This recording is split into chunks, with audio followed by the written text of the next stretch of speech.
So just to bring people back to it, so August of 2000, stock market is sort of running on fumes from the peak of the dot-com boom. Right.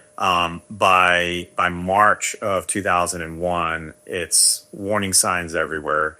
And then by September of 2001, it's 9/11.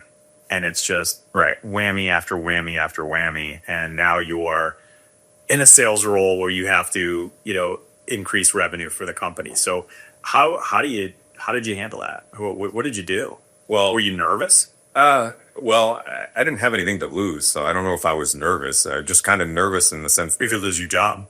Yeah, but 90% of the people that were in my program were going to lose their job anyway. So, so that was kind of an expected. The methodology then was to kind of just put a bunch of people into the program and see who passes and so forth. But for me, it was very difficult to go get high net worth individuals to open an account with an inexperienced new employee who had no background in financial services trying to talk to, let's say, single digit and millionaires to open brokerage accounts at Merrill Lynch. So like a lot of people, I think that the easiest thing to do is start to look at the rule book and figure out a different way to play the game. So they had provisions and rules and regulations for the sales program. And it turned out that it wasn't a hack, but it's what changed the course of, or maybe it started the course of my career.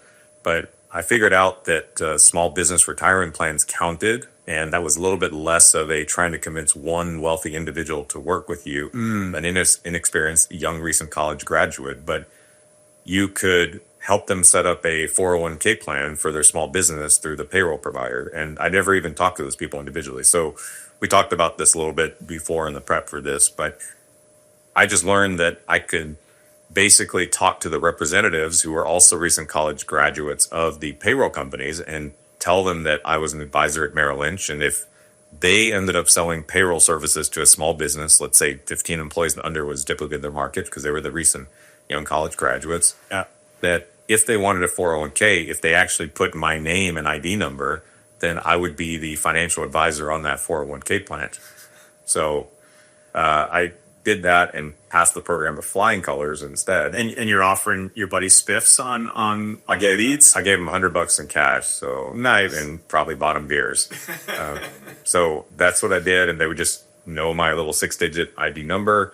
And I became So you created your own sales force, essentially. Essentially, but it didn't mean anything to them. It was an investment product, so they couldn't get paid for it anyway, but it meant a lot to me. Yeah. And so by the end of that 2000, 2001, those 24 months, which it was a 2-year program, I'd been the manager of about 95 to 105 small business 401k plans, all between Austin and San Antonio, all businesses under 10 employees.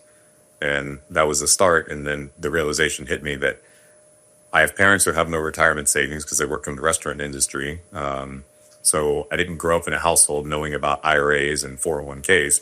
I better get smart on this stuff and become an expert on it. So then that became the learning curve. And over the course of 10 years at Merrill Lynch, I became very well known for how to sell this type of business, how to manage that type of business, and how to position these 401k plans. And I just became this 401k guy.